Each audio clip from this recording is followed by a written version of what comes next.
How's it going, everybody? Welcome back to the channel. Today we're going to be finally heading back into the world of what if Damon was in the MCU. Sorry that this one took so long to come out. I just had to wait for a couple of pieces of art to finish that I needed for this part, but luckily those are all finished now. If you guys need to catch up on the last part, make sure to click the link up above to check it out, since it's been a little bit since part 3. Before we begin, this episode is going to focus on what my girlfriend Caris has been up to after she got sent here as well. And right off the bat, if any of you are complaining just because she's here, go yourself. I don't want you here at all if all you can do is complain that she's here without watching the video. Thanks. Anyways, I want to give a huge shout out to all of my amazing patrons who are here supporting me and helping to keep this channel going. If you guys want to help support the channel and get a bunch of special perks, then make sure to click the link down below to pledge. It would really mean a lot. With all that out of the way, let's get right into this video. So, like I stated in part 1, I was just chillin' watching Loki, though I had Caris right next to me as well. The moment I got smacked into Marvel, Caris followed after me to see what happened. When she followed, she got thrown a ways away from me by herself. She stood up, wondering what exactly happened and where she was. Before she has time to walk away and find out what happened, an orange time door opens in front of her, and a couple of TVA Minutemen come out to confront Caris. Caris is extremely confused. Did she hit her head on that landing? How are there people from the TVA here? Or even is here? One of the Minutemen look at their tempad and try to determine who she is. She doesn't even seem to exist, but she just showed up here to cause a Nexus event? This is an issue. You see, like I said last episode, the Watcher is able to put a protective charm up on me that prevented me from being detected by the TVA, but he never accounted for Caris showing up here, meaning her presence would alert the TVA so she gets arrested by them. Caris is pretty ticked off and extremely confused how she ended up somewhere in the Marvel universe. How exactly did this happen? It's very unlucky that she got taken in by the TVA as well, since they're pretty dangerous right now. Unlike Dragon Ball, Caris actually knows everything about the MCU, so she'd be able to help certain events from happening here as well. After being stuck in a prisoner uniform, Caris is sat down with Mobius, who asks her about who she is and how she got here. Caris is relieved it is somebody like Mobius interrogating her, and not somebody like Renslayer for one. She explains everything to Mobius. How she got teleported here from another universe after she tried chasing me, and for some reason she got arrested and sent here. To get him to believe her, she tells him about how she knows of his love of jet skis and various events about the Avengers, Loki, Thanos, all of them. Mobius is kinda weirded out that she knows so much about them in general, and events from Earth. He obviously believes her though, as she knows a lot more than she should. He then asks about what her connection with me is though, as that is a very interesting connection for them right now. Caris asks what he means, and if I'm okay. Am I there too? What happened? Mobius pulls up his projector to show events from Earth, saying that I am there, and I eventually become the superhero known as Speed Demon. Caris is completely shocked to see how I now live in Marvel, and managed to become a superhero on my own. Though Mobius says that while I'm not a variant myself, I also don't have a past here. Which is interesting, as me changing things isn't causing any Nexus events, but maybe they are since I'm from another universe and they just don't know it. That isn't even the worst part though. There's a strange variant of me that is causing the timeline a lot of trouble at the moment, though they can't exactly pinpoint a location. Caris asks what that means. Did I manage to run so fast I time traveled or something? Mobius says that's exactly it. There aren't many people with my abilities out there, and they managed to find somebody who looked a hell of a lot like me, and managed to run to a point in time when they weren't supposed to. Mobius shows footage of when they found this variant Damon after running through time. Caris examines the costume and sees that this does kinda look like me. The TVA tried to arrest him, but he was just too fast for them to catch, and he ran away in time once again. This didn't last though, as every time he ran to another point in time, the TVA could detect him and tried to arrest him again. After a couple times of him escaping, the variant Damon had enough, and brutally murdered the TVA Minutemen with his speed, and ran away. Caris stares in horror. This guy looks like me, but there's no way this could be. I would never kill people so brutally. The TVA chased variant Damon many more times, but every time he would violently kill more of them. He then eventually escaped somewhere in time where they couldn't track him anymore. Since Caris has such a big connection with me and knows a lot about what is going to happen, maybe she can help in trying to apprehend this version of me. Caris doesn't exactly want to work with these guys, since she knows everything about how they're all variants too, and doesn't really want to get any attention from Kang. But hey, if it's a chance to find me and get out of here, then she'll take it. Caris then becomes a member of the TVA, working under Mobius. She is still confused about everything, but the main issue is that I might be a murderer here. Hey, it might not exactly be me though. Maybe I pulled a Savitar from Flash and became a villain myself. No matter what, she knows I would never hurt her, so she might be able to save me. After spending a couple days learning about the TVA, Mobius asks if she has any tips on where Variant Damon could be hiding. Caris has one idea of me hiding in Apocalypse events to evade the TVA, but would I really risk hiding in the same place as Sylvie? I probably would, since Sylvie wouldn't exactly know who I am. She tells Mobius that I could be hiding out in Haven Hills, Alabama in 2050, as I would have all the equipment that I need, and a place to hide, as you can't really make a timeline change in an apocalypse. Mobius thinks that's a really good plan, and they gather up a bunch of TVA Minutemen and travel to 2050. Caris makes sure to warn everybody about Sylvie as well, but that doesn't really matter, as the moment that they show up, they see Sylvie and the Variant Damon right outside waiting for them. Caris' heart drops as she sees the evil look in both of their eyes. This isn't Damon. The Variant looks right at Caris and smiles. He says he recognizes her, as he's seen her picture before when studying Speed Demon. Caris is confused, and Mobius tells him to stop talking and they're coming with them. Suddenly, Mobius falls to the ground next to Caris, mutilated. She gasps as all of the other Minutemen fall dead around her. Sylvie jumps on her, holding a dagger to her neck, and says she'd better talk before Rush Hour does the same to her.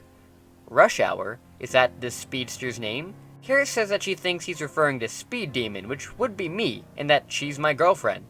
Rush Hour laughs, saying he knew it, and it's a pleasure to meet her. Sylvie tells him to shut up, and that she didn't form this alliance with him just for him to geek out over seeing another TVA Minutemen. She just needs to find the location of the Timekeepers now. Sylvie then puts her hand on Caris' head to look into her memories. After a few minutes of searching, Sylvie screams and jumps back. In Caris' head, she could see everything. She could see how her life is supposed to play out with another variant Loki, how the Timekeepers aren't real, killing He Who Remains, unleashing Kang the Conqueror, how they aren't even real, everything. Sylvie demands Caris tell her everything, and how she could possibly know everything that is going to happen in her life. Caris tries to explain that she isn't from the TVA, and is from another dimension, where she could see how everything plays out for them. Sylvie begins to get furious. She must have been implanted with fake memories by the TVA to show she's the bad guy. There's no way she should know everything she does. Sylvie is so mad that she snatches up a baton and prunes Caris out of anger. Caris suddenly wakes up in the void after being pruned. She feels herself and is thankful that she didn't die. She's very worried now though, as Sylvie and this Rush Hour guy are working together. Plus, they have full access to the TVA now, so who knows what's going to happen to them. Problems for later though, as now she's trapped here in the void without a temp pad. She knows Eliath will come for her any day now, so she runs away hoping to find some shelter. Doesn't seem to be anybody around, but she yells out Loki, hoping one of them will come to save her. Eventually, Kid Loki appears and holds a dagger to Caris, telling her to stop yelling or Eliath will kill them all. Caris says she's happy to see him, and that she's not from the TVA, but somebody who knows a lot from another dimension. She doesn't mean any harm and can try her best to get him and the other Lokis out of here. Kid Loki is kinda suspicious of her, but doesn't have time for questions, as Eliath is on his way right now. Kid Loki takes Caris back to their hideout where she meets up with Classic Loki, Boastful Loki, and Alligator Loki. Caris immediately thinks Alligator Loki is adorable, and treats him like so, with the alligator liking an outsider not being scared of him for a change. Caris explains to the Lokis everything that has happened, and everything that will happen, and that the only way for them to escape is to hope that they get some kind of temp pad down here or something. Classic Loki can tell that she's not lying, as how else would she know how he got there? The Lokis take a liking to Caris, and tell her she can stay there with them, since she seems to be able to pull her own weight. Caris begins to adjust to her new life living with the Lokis. And during this time, Classic Loki begins to teach her some magic, as that might help her survive out in the void if they're never around. Classic Loki is happy to do it, as he feels he'll be passing along the teachings of his mother, by training somebody else. Now, obviously we know that this training would help Caris develop powers of her own, no matter what race she is, as technically Loki is a frost giant, so Asgardian magic should be able to be used by anybody. Time is something all of them have enough of too, as during this time, Caris is able to learn telekinesis and fire her own green energy blasts, which she's extremely happy about. She learns a lot of fighting skills as well from Kid Loki, as the two train to swords, daggers, and other weapons. Caris has become a machine by training with the Lokis. She's become very adept at her own magic abilities, especially telekinesis. And with them, she was able to expose Boastful Loki as a traitor, and exile him from their group. Caris doesn't know how long she's been down here for, as it's felt like years, but it also could have been minutes. Time moves differently here. She might have to come to the conclusion that she may be stuck here all of her life. One day, while they're all out patrolling for others who have gotten pruned, Caris finds something lying in the dirt that gives her a feeling of hope once again. It's a sling ring. The ring's used by Doctor Strange to travel anywhere they please. Caris tells the other Lokis that this ring can be their ticket out of here, but she needs to figure out how to use it. Luckily, since she has now been trained in magic as well, she has a basic understanding of what to do to open portals. It takes a while, but eventually, Caris is able to gain access to the sling ring and open a portal right to the TVA. She cheers, giving the Lokis a big hug, saying they all have to get out of here now and put a stop to the TVA. Unfortunately, the 3 Lokis refuse, as they said they had a fantastic time training her and making her a voluntary Loki herself. If they stay here, they can help others as well who get pruned, and give them a fighting chance to survive. Caris is very sad that they still refuse to get out of here, but says that eventually, once everything with the TVA is over, and people will no longer get pruned, she'll come back here to get them out. Caris says goodbye to the Lokis, and opens a portal to the TVA headquarters. She looks around to find a place on lockdown. Apparently it hasn't been that long into TVA's time since she left, since Sylvie and Rush Hour have just showed up here to kill the Timekeepers. Luckily, Caris is able to find a temp pad, as she needs to get back to Earth, and find me to stop this madness. If there's a speedster villain here, then I'm the only one who'll be able to stop him. Speak of the devil, Rush Hour appears and looks at Caris in shock. He asks her how she's still alive, as he saw Sylvie prune her. Caris tells him that she's got a lot of more tricks up her sleeve than that, and asks where Sylvie is anyways. Rush Hour laughs, saying that she got him where he needed to be, and she was of no use to him anymore.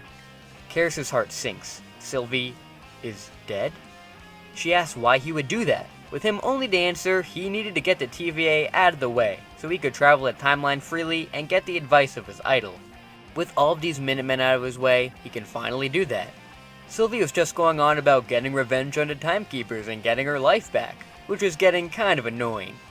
He only needed her to get here, and now that he's here, she's not. Caris calls him a monster, and that there's going to be somebody out there to stop him eventually, TVA or no TVA. Rush Hour says that's not going to happen, and she's not going to be allowed to escape. Caris knows what's going to happen, and quickly uses her telekinesis to stop Rush Hour in place. He's confused on why he can't move, and she quickly fires an energy beam directly at him to blow him back away. She then quickly opens a time door, runs through, and closes it behind her as fast as she can so Rush Hour can't follow her. Caris is relieved. She finally made it back to Earth. Now she just needs to find me and we can plan out what to do next. Eventually, she does find me, and you know how that first meeting goes. What happens next though? Well, that's going to be discussed next time. I really hope you guys like this video, and a very different turn of events from the Loki show. Things are very different here, due to a certain evil speedster showing up, Rush Hour. Who is Rush Hour, and what is he planning exactly? Well, make sure to like this video and subscribe so you can find out the answer. Thank you all so much for watching, and until we meet again. See you later!